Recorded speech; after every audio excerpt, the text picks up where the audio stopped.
Our next subject is rapport. In your notes, anywhere you want, there's no place for it, just write rapport is power. Rapport is power.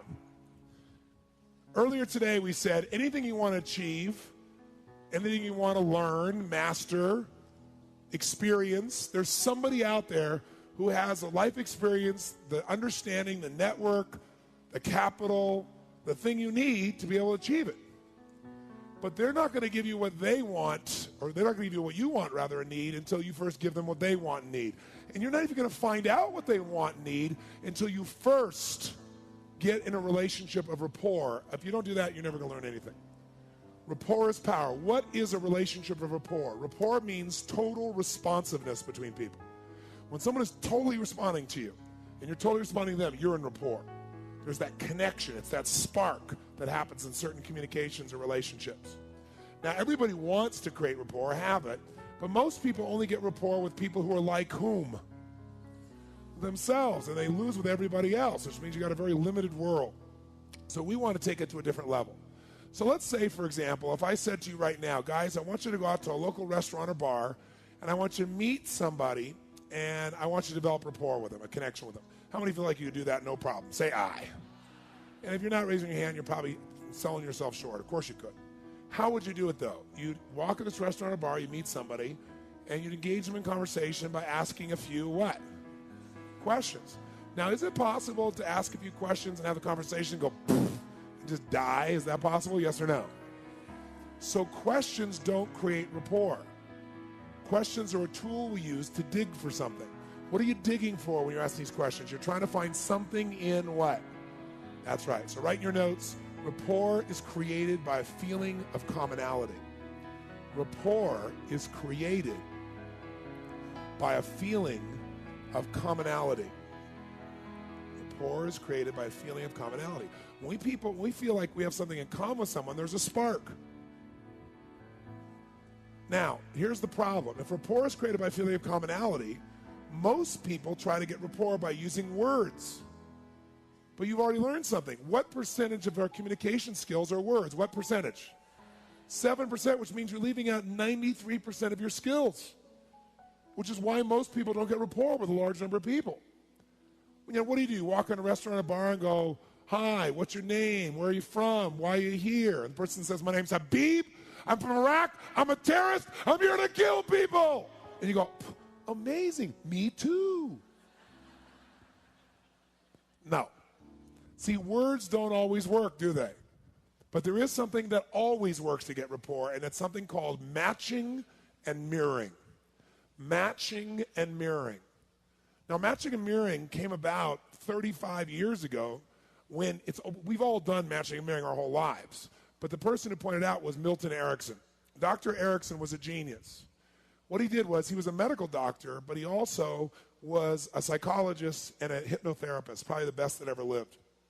And people would come to see him who try to change everything anywhere else in their life, nothing would work. They see him for one session, he'd handle it. And the reason is because he understood something.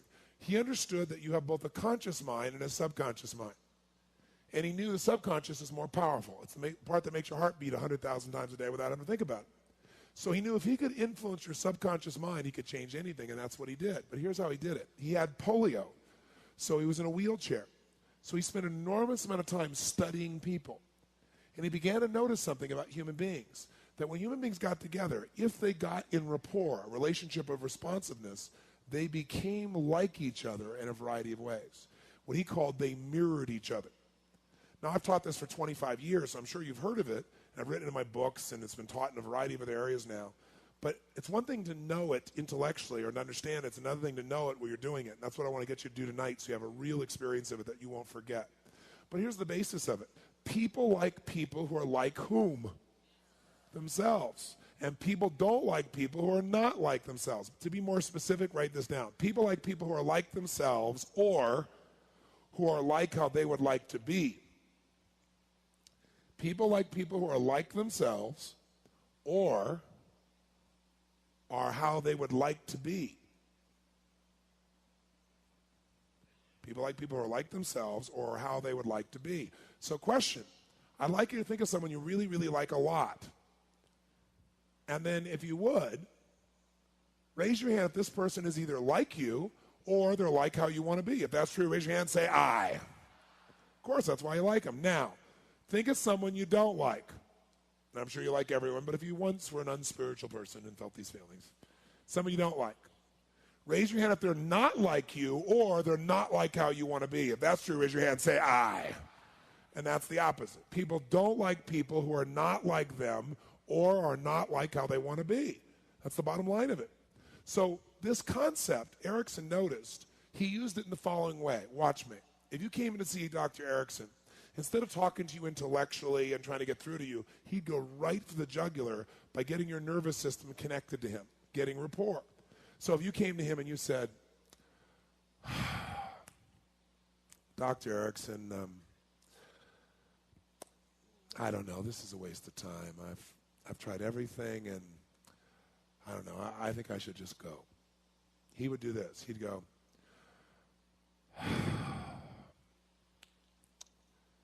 I'm sure it looks that way on the surface, but you haven't tried this, so you haven't tried everything, and I think you should stay. And the person would go, something about this guy I like. You know, he's not over the top, you know what I mean? He's like really real. There's just something about him that feels down home and real to me, right? If you came in to see him and he said, Dr. Erickson, I've tried everything. It's a waste of my time. I'm out of here. He'd say, you sit down. You haven't tried everything. You've not done this before. You're staying right here. The guy goes, hey, I like this guy. He's got some spunk, kick ass. Maybe he could do something. See, he became like the people he was communicating with, and what it was is whatever they put out, he sent the same message back, like biofeedback, and it entrained them to him. So that when he then told their unconscious what to do, their brain just did it. That was his power.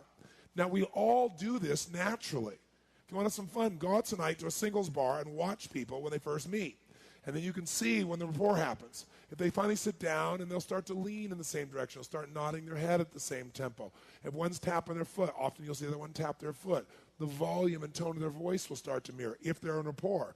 If they're out of rapport, you'll see them in direct opposites of this nature. Now, if you want to be effective then, mirroring is so easy. We do it naturally, but here's the problem. Most people wait till they have enough words in common that then they put the voice in common and the body in common. But words are only 7%. They don't work all the time. And by the way, do we judge people in a matter of seconds by their style, yes or no? That's right. Write this in your notes. Style is more important than substance initially. Style is more important than substance initially. That sounds terrible, but it's true. Style is more important than substance initially. Now, notice I say initially. If you don't have any substance, it's not going to last. But you can have lots of substance and no style, and people never hear a word you say. No one will ever get to know what you believe. I'll give you an example. How many have ever dealt with somebody whose tone of voice alone drove you up a wall and you couldn't listen to anything they said? They had like dentist drill tonality. How many have been with somebody like this? Say I. Okay? So that style gets in the way of substance. Now, let's give an example. Let's say you and I want to mirror someone. We want someone to feel connected to us, and we're going to do it on the phone. What are some aspects of the voice that you could mirror that would make them unconsciously immediately feel connected to you? What are some aspects? You tell me. Okay, tone of voice, as we just said, is a perfect one. Because if you're talking like this, and they're talking like this, and I say, well, I don't know, what do you think? You're not going to feel very comfortable through time. Tone of voice is huge. If you mirror someone's tone of voice, they will feel connected to you and not even know why. What else besides tone of voice could you mirror on the phone? Okay, tempo. What kind of person talks at this particular pace like I'm talking right now? What kind of people talk at this particular pace? What part of the country tends to talk at this pace? Come on, where? Where? What part of the country? Where? And New York would be good. One New York would be a good example. How do people talk more like this? Feel about those fast-talking city slickers. Do they trust them? No. They don't even know how to say the word dog. How does a fast-talking person feel about a slow-talking person? What do you think, Mary? Mary, what do you think, Mary? What do you think, Mary? What do you think? Mary goes, well, what? How many have ever seen this mismatch between two people? Right? What else besides speed? Volume. Loud-talking people, who do they like? They love loud-talking people. They know you're a real man, you're a real woman too. Who else likes loud-talking people? Deaf people like loud-talking people. But how do quiet-talking people feel about those loud-talking people? They're obnoxious, aren't they? And of course, intelligent people talk like you and I do, don't they? Do we judge people in a matter of seconds by their volume, by their tone, by their tempo? Yes or no? You better believe we do. What else could you mirror on the phone? Terminology, key words. There's certain words people use again and again. If you sell real estate and somebody comes in and says, I'm looking for a magnificent home, do you want to say, oh, I have a fantastic place to show you? No, I had this experience myself once. I said, I'm looking for this. No, I got a fantastic place. Fantastic and magnificent may be the same to you, but I guarantee they aren't for the other person.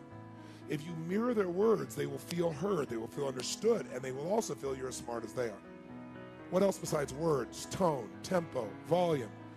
Accent? Well, only if you really have that accent. Because if you try to duplicate it, it's not really your accent, you're going to break rapport, right? What about the body? What could you mirror in the body if you were there in person? What could you mirror? Posture is very powerful. They're really upright, you're upright. They're more relaxed, you're more relaxed. What else? Gestures. Watch this.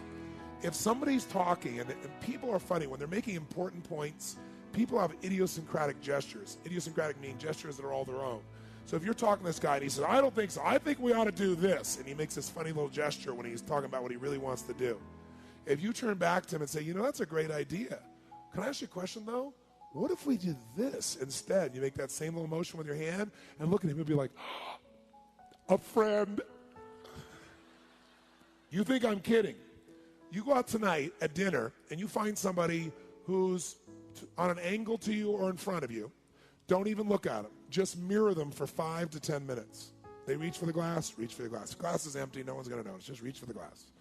They bring it up, they bring it down, bring it down. They reach for the fork, reach for the fork. 5 to 10 minutes. 5 minutes usually, 10 minutes max. After you've done this for 5 to 10 minutes, you want to have some fun? Reach for your glass and watch what they do. They'll reach for it like that. It's called pacing and leading. It's also known as entrainment. Many of you know that if you go to an old clock shop where they have those old grandfather clocks where they have the little pendulum, that once they wind them, those pendulums start out different and they all end up in sync. It's called entrainment. Women know this, but most men don't. So I'll just share this with you. Women have the ability to be like clocks with other women. When women hang out together, men, they literally end up having their periods at the same time. So that all the men are crazy during that time. Is it true, ladies? Yes or no? If they're in a rapport, their periods become in sync. So if women's periods can come in sync, you could get rapport with a stranger across the room. And all you got to do is mirror them for 5 or 10 minutes and make a change, right? And it'll make it happen, all right? How many follow? So what else besides posture could you mirror in the body? What else? Gestures, we already said. What else? Facial expression. Most of us, if someone's telling you a story and they're like really into their story and they're making these faces, do you sit and look at them like this? No, you look back and make the same stupid look back. What about eye contact? A lot of business people and salespeople have been taught a total lie. They've been taught, like, if you're really, truly going to influence someone, you must look directly into their eyes and not break eye contact for 45 straight minutes. This way they know you really mean it. There's only one problem with that. The problem is people like people who are like whom? Themselves. So if you got somebody who just stares in your eyes and doesn't blink for 45 straight minutes, it's going to freak you out. What kind of person stares in your eyes and doesn't break eye contact? Aliens, that's who. Most humans look away, right? So if they look away, give them a break and look away. Don't make them crazy. Now, if you meet somebody who like locks eyes with you and doesn't break eye contact, you lock eyes right back, you keep them on them for 45 minutes, they'll know you're an alien too, it'll build rapport. What else? What else besides eye contact, facial expressions, gestures, posture? Come on, what else? Breathing. Breathing's very powerful, one of the most powerful. If you breathe at the exact same pace as another person, you will feel what they are feeling, period. But you got to be breathing from the same location, the same tempo. And breathing is magnificent because it really hooks you to this person. How many of you can think of a time in your life when you were breathing at the same pace as another person and you felt really close for some reason? Anybody think of a time like that? See, I used to do a lot of sexual therapy for couples, and when you help people in this area, you get a practice, because people pay anything, they'll fly anywhere to get this part of their life handled. So I ended up with a 6-month waiting list, no exaggeration. I mean, every single day book, and people would be calling me based on referrals because I help their friends, and they'd be like, I gotta see you, gotta see you now. And I'm like, I got a 6-month waiting list. No, I'll pay you for your lunchtime. I'll buy your dinner. I'm going, look, how about I refer you to somebody I've trained? There are lots of people I've trained. No, it's got to be you. So here's how I would deal with it. I would say, okay, I will give you one of my lunches if you take an assignment I give me. But first, you got to answer some questions honestly. Here's the first question. When you make love, do you breathe in unison while you're making love? And invariably, the guy would go, huh? And I'd say, let me explain. You're here telling me about all these things you're upset with each other about. And you can talk about these things till you're blue in the face, but the real problem is you don't feel connected. You don't feel love. And I said, you don't have that feeling of total oneness with each other. And talking more about this is not going to change it. So if you really want to change this, I suggest you do this. And if you do what I'm telling you, still need me, I'll give you one of my lunches. So here's what I want you to do. I want you to go home and I want you to make love for an hour and a half minimum. And while you're doing it, I want you to breathe in unison the entire time with each other. Because what happens is you feel totally connected as one. Out of, 3-4 dozen people I asked to do that, only one person ever called us back and wanted to be able to do a session. Because the bond is there. So try it. Not now, later this evening. Plus, the great thing about mirroring somebody's breathing, it's very subtle. No one's going to jump out of their chair and say, would you stop mirroring my breathing? I mean, they're not going to notice. So you got breathing, you got posture, you got gestures, you got facial expressions, you got eye contact. What else could you mirror? Come on, use your brain. I know the answer. I want to see if you can come up with it. Come on. What else could you mirror? Proximity, good. What does proximity mean? Proximity means everybody has a certain amount of space that they need to be comfortable. And it's different for every single person you're going to meet in your life. So if I come walking up here like this, and I start walking, let's say, along here, and I walk up to this lady here, she's comfortable right now. If I come here, I'm right on the edge of her comfort zone. Am I right? You can see it in her face. How do I know? Because the muscles of her neck went, her face went, it all tightened, and she stopped breathing. That's a clue. Now, that doesn't mean she doesn't want you to come closer, but that's the first moment of her starting to feel impact. If I come right back to here, there we go. Now she's breathing again. How many can see the difference? Can you see it? You can see all of a sudden she's breathing it. So this is more comfortable. Watch the difference here versus here. How many have had somebody do this where they get this close to your face and you just want to punch them? How many have had this experience? And they almost always have bad breath too, don't they? So when somebody, and are there people like that get this close in your face, yes or no? Now, if you pull back, though, you just broke rapport because that's what they need to feel good. So you got to hang in there with those people. So it's different for every person that you meet. So how do you know? Do you just guess? No, you use your sensory what? Acuity. You have acute sensitivity to see what's the impact. Oh, I'm getting here. Is this working? Oh, I can come closer or not. Where is it? And it can change, too. Someone can have initial reaction, and then they can let you closer. But you pay attention, because if you don't do this, breaking rapport in this area, people don't even think when you're in their space. And everybody's got different space. Who here freaks out when somebody gets too close? There's some people, I'm sure, in this room that are total freakouts about this. You, ma'am, in the black? What's your name? Lisa? Why don't you come down? Come on, give her a hand. Come on, give her a hand. Lisa, come on down here. Come on down here. Run down here, Lisa. Run down here. Run down here. Run down here. My thing is with my face. I don't like it. Oh, it's your face. Oh, there we go. It's the face. See, she's want to body block me. Did you notice that? You can go, boom, we can hit bodies. That's okay. Right?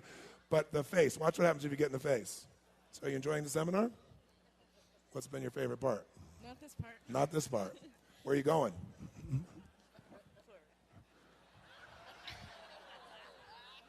Now, notice when you get too close to her face, did you see that? How many saw that instant reaction?